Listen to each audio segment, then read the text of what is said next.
welcome back. And today you're going to join me on the plot because we've got to the stage of the year that there's not a lot left to plant out. It's cold, it's wet, but I do need to get this stuff in before the cold weather really sets in.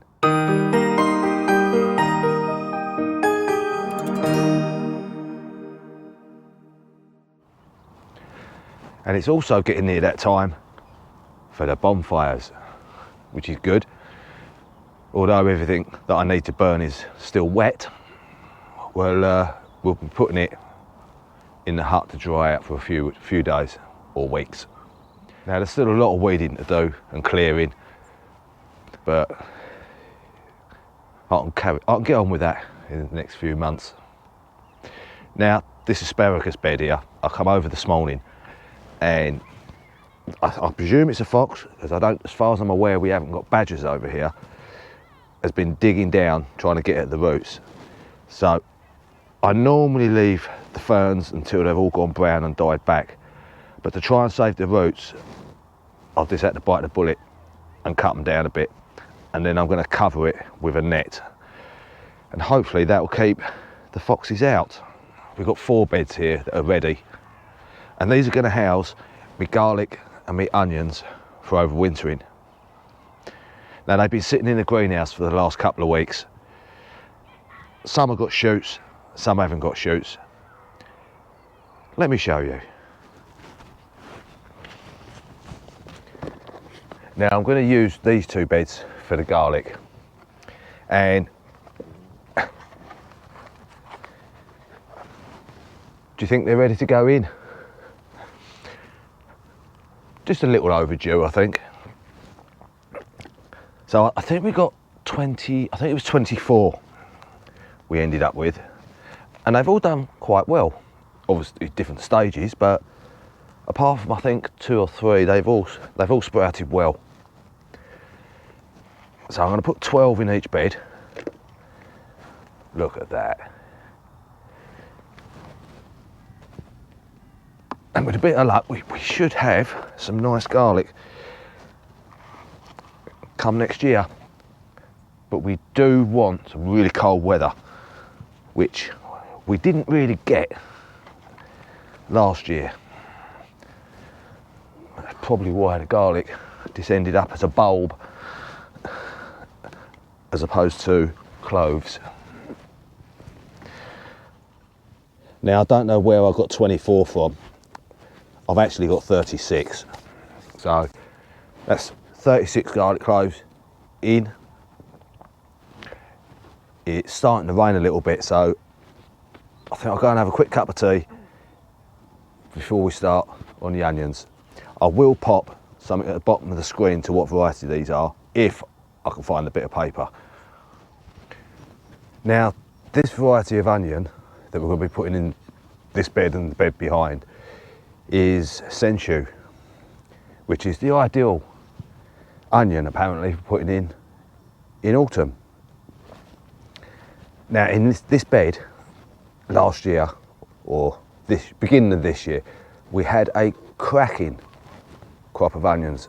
So we didn't have no white rot or any problems at all, so we're going to be using these beds again and looking forward to a nice brilliant harvest when the time comes. I'm putting 20 in each bed. I think there's enough space there. You can space them a bit wider. Some people do them a bit closer. This depends how big onions you want.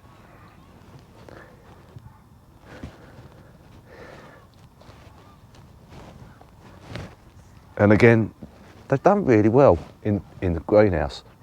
Lots of roots. And we'll cover these up as well, because we know what the birds are like. So there we go. 2 beds of onions, 2 beds of garlic down the back, and I managed to get the asparagus covered, try and keep the foxes out. Now, as you can probably gather by the change in the camera, I I've got an issue with my SD card and it keeps freezing for some reason, or the camera keeps freezing. So this is the day after the day before. Not sure if it's the SD card. I set up this morning, fully formatted the SD card, because apparently online they say it could be that corruption, or it could be that I need to update the firmware on my camera. I'm on the highest, the newest version of the firmware, so it's not that. The only other thing I can think of is I need to re-factory set the camera and put all the new settings back in, which is a little bit involved. So I'm hoping it's not that, and what I've done with this SD card works. Anyway, that's enough of my problems. I didn't show you this, did I, yesterday? The brassica cage. We moved it at last. Now, I didn't realise how tricky it was going to be. And some of the rods that I'd pushed into the ground, I had a devil's job trying to get them out. I really did. But it's done, it's moved. We was going to move it up to the gate, but it didn't happen. It just moved to the end of the path there. It's a little bit smaller than what it was, but it does free up a lot more space over here for more brassicas to go in. So yeah, I'm quite pleased with that. I won't put the cover on just yet. I'll wait till next year, because if it gets really blustery, then there's a chance it's going to rock and it will become loose. So I'll wait for it to rain. Obviously the rain will settle in, and then bed the frame into the ground nicely.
Now we've started digging some of this over, because over there is where I'm going to be putting the last of my crops for this year.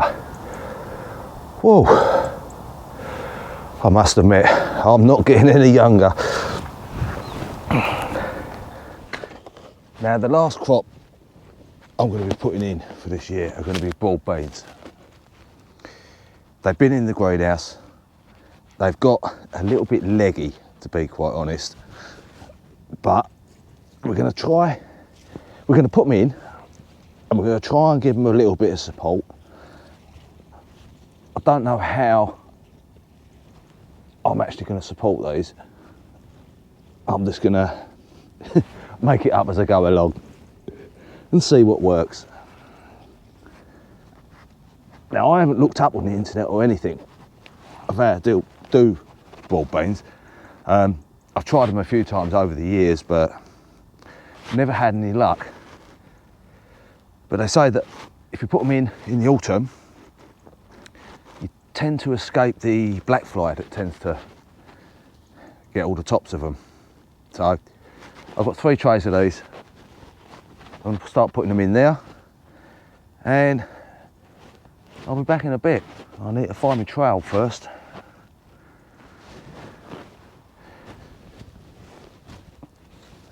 Now we're going to go for a double row, I think. And like I say, I'm not too sure how I'm going to support these as yet. I know you put string round them, but I'm not sure if I'm going to do 1 string round the 2 or do them per row. We'll see what happens. So we've got our broad beans. If you can see under there, all the roots are coming out nicely. Now this variety is Aqua Dulce, which I'm led to believe is the ideal variety for autumn sowing. I'll plant them probably about a trowel's width apart all the way round.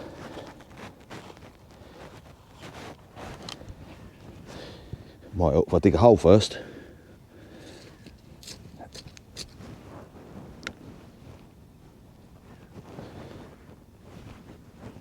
There you go, that's the start.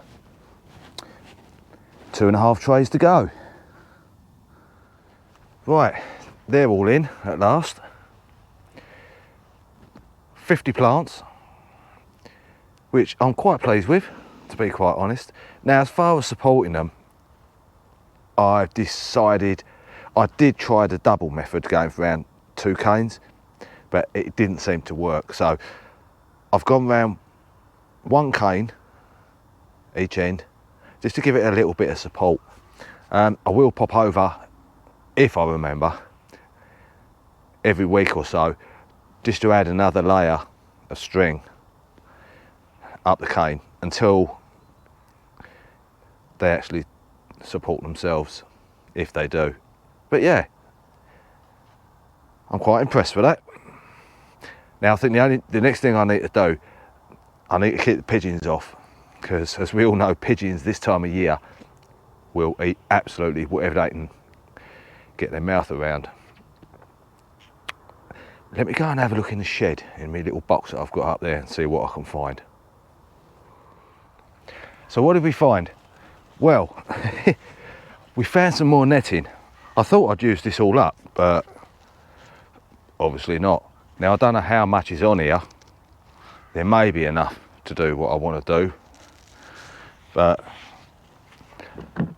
let's give it a go and find out.